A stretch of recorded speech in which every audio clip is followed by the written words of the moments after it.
The call came in at 12:47 a.m., buried beneath layers of static that made it sound older than the radio itself. Dispatch said a Louisiana state trooper had gone silent near mile marker 143 on Highway 61, a stretch of road most officers hated working alone.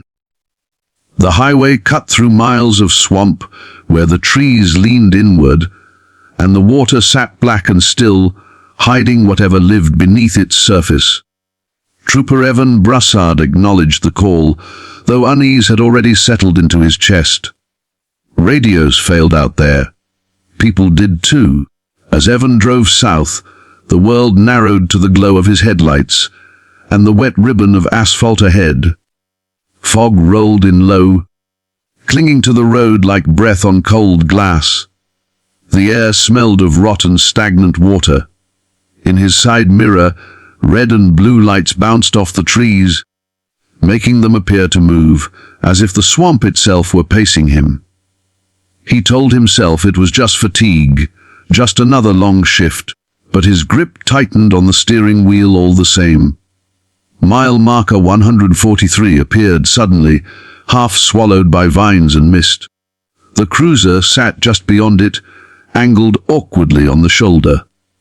Its lights were still flashing, painting the fog in frantic bursts of color.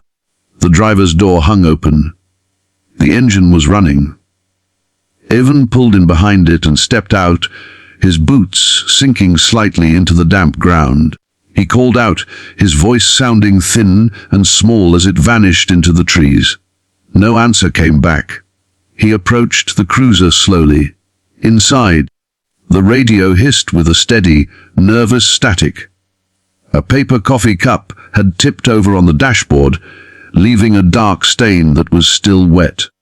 The citation pad lay open on the seat, pen resting where it had been dropped. The last line ended in a jagged scratch, the handwriting breaking off mid-word.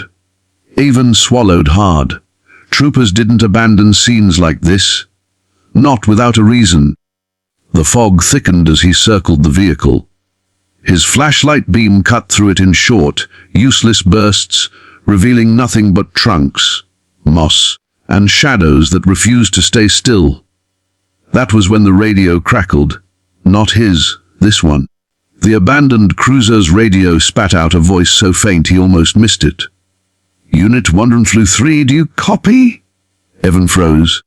He recognized the voice immediately. Trooper Landry, the man who had been assigned this sector. Evan grabbed the mic, his heart hammering.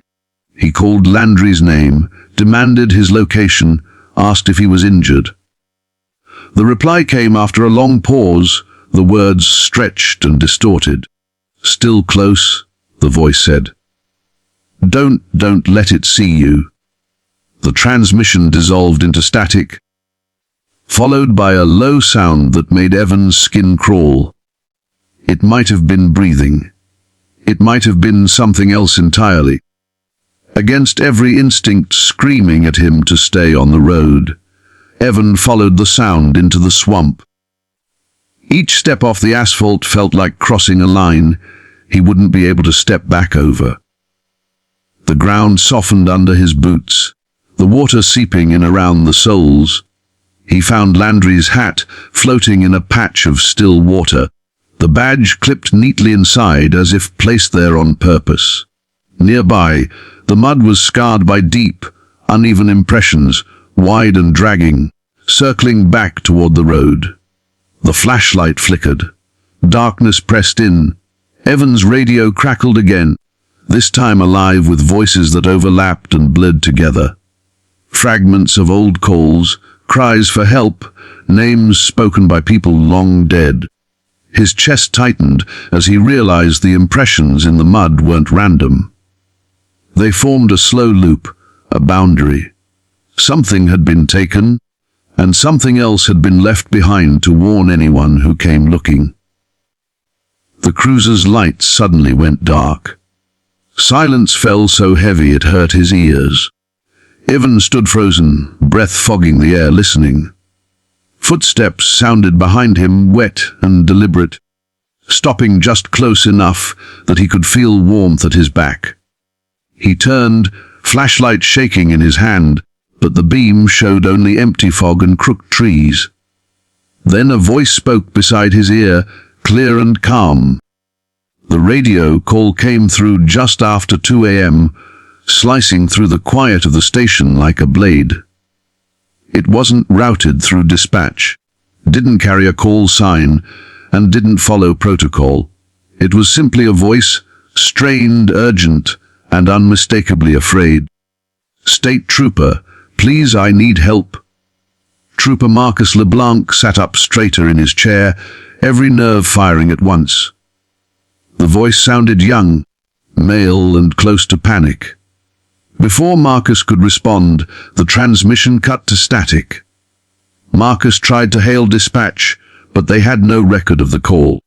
No active incidents, no officers in distress. Still, the voice lingered in his head, raw and real enough that ignoring it felt wrong. Against procedure, he logged his cruiser out and traced the signal to a back road skirting the edge of the Atchafalaya Basin. It was an area locals avoided at night.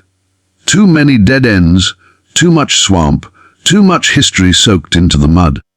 The road was barely visible under his headlights, a narrow strip of cracked asphalt bordered by tall grass and standing water. Fog drifted low, blurring the edges of reality. As Marcus drove deeper, his radio crackled again. "You're close," the voice said, calmer now, almost relieved. "Don't turn around." Marcus asked for a location, a badge number, anything. The reply came softly, distorted. "I already tried that. It didn't help." The signal led him to a clearing where the road ended abruptly, swallowed by trees. Marcus parked and stepped out, the night pressing in on him from all sides. The smell of damp earth and decay hung heavy in the air. His flashlight swept across the ground, catching on something metallic half buried in the mud. A state trooper badge, old, scratched. The name etched into it was unfamiliar, worn down by time. The radio hissed again, closer now. "I never left," the voice whispered. Marcus felt his pulse spike. He demanded to know where the officer was, whether he was injured. Silence followed, thick and suffocating. Then the flashlight flickered, and for a split second, Marcus saw movement between the trees. A shape that looked almost human but wrong in its stillness, as if it were waiting to be noticed. Suddenly, the radio came alive with overlapping transmissions. Voices cried out over one another. Officers calling for backup, dispatchers repeating codes, screams abruptly cut short. Marcus clutched the radio, realizing with dawning horror that these weren't live calls. They were echoes. Old distress calls that had never been answered, replaying themselves in the same place they'd first been lost. The fog tightened around him, and the temperature dropped sharply. Marcus backed toward his cruiser, but the clearing seemed to stretch, the distance growing with every step. His radio crackled once more, the original voice now steady, resigned. "It keeps us here," it said. "Every call answered brings another witness." Marcus felt something brush past him, cold and heavy, like water moving against his legs. He spun around, flashlight beam shaking, but saw only fog and the faint outlines of trees. Then he noticed the ground beneath his boots, deep impressions forming slowly in the mud, as if something unseen were circling him, marking the boundary he wasn't meant to cross. He reached his cruiser at last and slammed the door shut, heart pounding. The engine roared to life, headlights cutting through the fog. As he sped away, the radio screamed with static, then fell silent. When he finally reached cell range, Marcus called dispatch again. They insisted no such call had ever existed. No missing officers, no unresolved incidents in that area. The next morning, Marcus filed a report anyway. It was quietly dismissed, archived under equipment malfunction and fatigue. But weeks later, while reviewing old records out of stubborn curiosity, Marcus found something that made his blood run cold. Decades earlier, a trooper had vanished in the Atchafalaya Basin after reporting strange radio interference and an unseen presence. His final transmission ended mid-sentence. No body was ever recovered. The transport should have been routine. Trooper Daniel Thibodeaux had done it hundreds of times. Pick up a suspect from a small parish jail, drive the long, quiet highway back toward Baton Rouge, paperwork waiting at the end. The man in the back seat was silent, hands cuffed behind him, head lowered so his face stayed hidden in shadow. Arrested for trespassing near an old plantation deep in the bayou. He hadn't resisted, hadn't spoken, hadn't even asked where he was being taken. That alone unsettled Daniel more than any shouting ever could. The night pressed in as Daniel drove, swamp water glimmering faintly beyond the road. Spanish moss swayed in the headlights like slow, moving figures.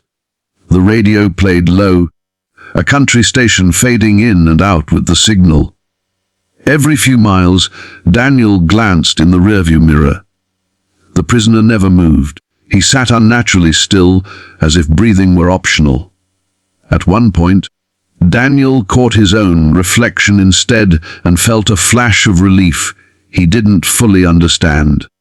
Somewhere near a stretch of road locals called Devil's Bend, the temperature inside the cruiser dropped sharply. Daniel rubbed his arms, checking the vents, but the air conditioning wasn't on. A soft sound came from the back seat then, a whisper so faint it barely registered. Daniel asked if the prisoner needed something. No response.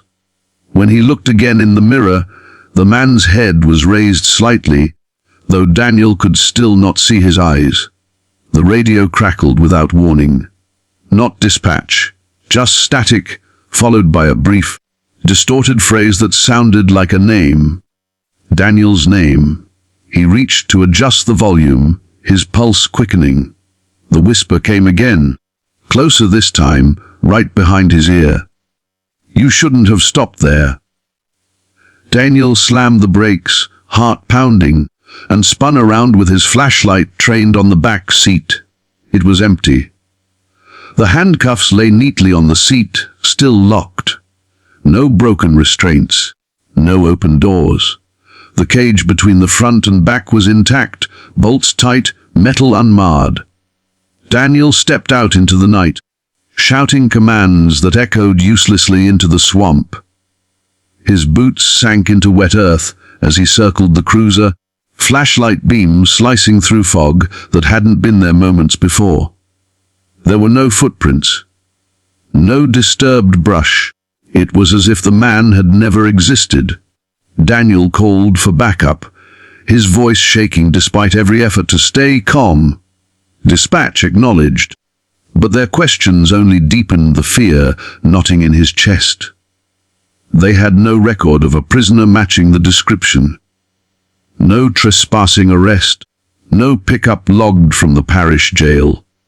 Daniel insisted he'd signed the transfer papers himself.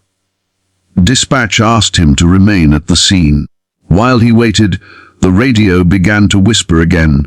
Not words exactly, but fragments of sound that felt intentional. Images pressed into Daniel's mind, without permission, a rope hanging from a tree, shallow graves swallowed by mud, men in uniforms long outdated standing silently at the roadside. The fog thickened until the cruiser's lights felt weak and distant, like candles about to be snuffed out. Something shifted behind him. Daniel turned slowly, every muscle screaming. For a split second, he saw a shape in the back seat again, not solid, not fully there, but watching him. Its face seemed to stretch and blur, features rearranging themselves like reflections on water. Then it smiled, and Daniel understood with sickening clarity that the thing had never been a prisoner. It had been riding along, waiting to be acknowledged. Backup arrived to find Daniel crouched beside his cruiser, weapon drawn, eyes wide and unfocused. He was alone. No sign of a second person. The handcuffs were gone. The back seat was empty and cold to the touch. The report that followed was quietly buried, chalked up to stress and exhaustion. Daniel was placed on leave. He resigned weeks later,